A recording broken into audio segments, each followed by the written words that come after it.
Salam jemaat terkasih dan Tuhan Yesus. Hari ini kita memasuki renungan Prapaskah.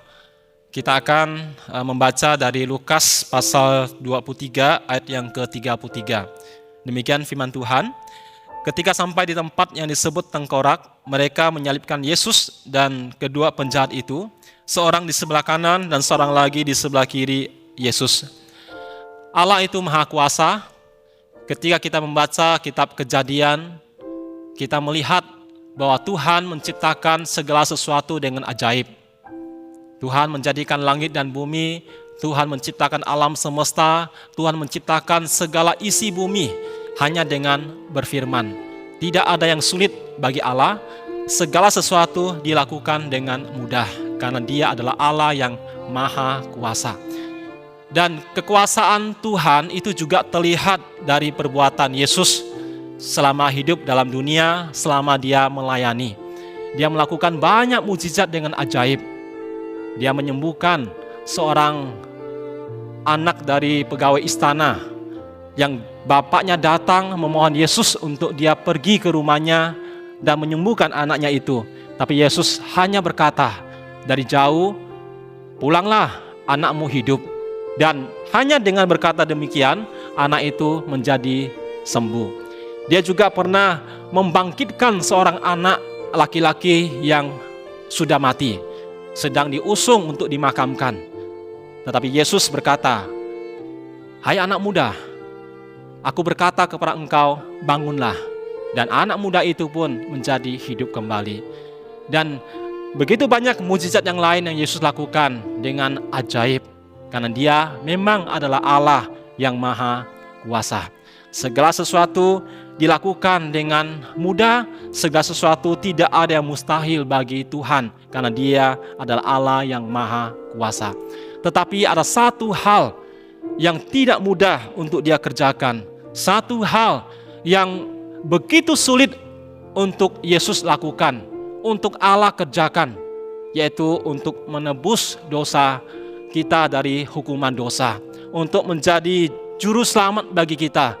Itu tidak mudah dikerjakan oleh Tuhan Yesus. Kenapa?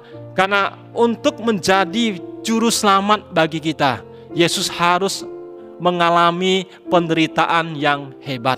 Kalau kita membaca rentetan kisah di mana Yesus mulai ditangkap sampai disalibkan, saudara, kita menemukan bahwa itu tidak mudah bagi Yesus. Dia akan menghadapi berbagai macam penderitaan yang mengerikan. Nah, ayat yang kita bacakan di sini Lukas pasal 23 ayat 33 dengan jelas memberitahukan kepada kita, menyebutkan tempat di mana Dia disalibkan. Dikatakan tempat itu disebut sebagai tengkorak. Saudara, ini bukan cuma memberitahukan kita lokasi di mana Yesus disalibkan, tetapi Lukas ingin menegaskan kepada kita bahwa kematian Yesus di atas kayu salib yang disalibkan di tempat disebut tengkorak itu ada satu kematian yang mengerikan. Tengkorak memberikan satu indikasi, satu penjelasan bahwa tempat itu ada satu hukuman yang mengerikan bagi orang-orang yang disalibkan di situ. Ini adalah satu kematian yang mengerikan, satu kematian yang terkutuk, yang hanya diberikan, dijatuhkan kepada orang-orang yang melakukan kejahatan yang besar. Dan bagi orang Yahudi, orang yang disalibkan itu adalah orang yang terkutuk, orang yang dimurkai oleh Allah karena pelanggaran dosanya. Nah, saudara, ketika Lukas menyebutkan tempat ini sebagai tengkorak, maka dia mau menegaskan kepada kita bahwa Yesus sedang menghadapi satu kematian yang mengerikan. Dia sedang mengalami satu keadaan yang terkutuk karena pelanggaran dosa. Dia sedang menghadapi murka Allah, satu hukuman, satu kematian yang mengerikan. Saudara, inilah menjadikan kematian Yesus penebusan bagi kita tidak mudah untuk Dia kerjakan. Karena Dia harus menghadapi penderitaan kematian yang mengerikan.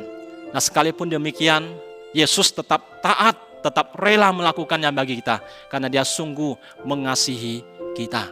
Sekalipun memang kita orang berdosa, kita tidak layak untuk diselamatkan.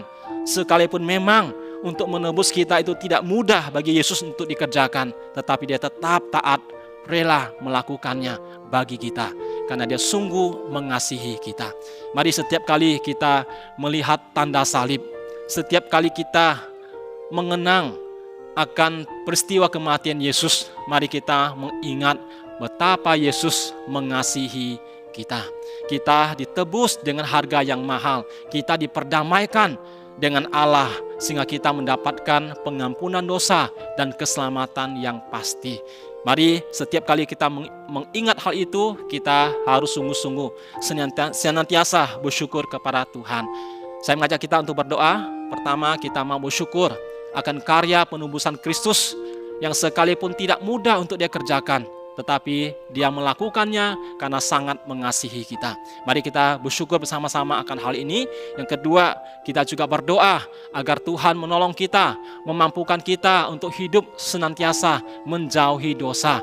Kita boleh sungguh-sungguh hidup untuk kemuliaan Tuhan. Mari kita berdoa bersama-sama. Ya Tuhan, kami bersyukur untuk kasih setiamu kepada kami, untuk karya penebusan yang tidak mudah untuk Engkau kerjakan. Untuk menebus kami bukan satu hal yang mudah, karena Engkau akan menghadapi penderitaan, kematian, terkutuk, kematian yang mengerikan. Namun Engkau rela melakukannya karena Engkau sungguh mengasihi kami.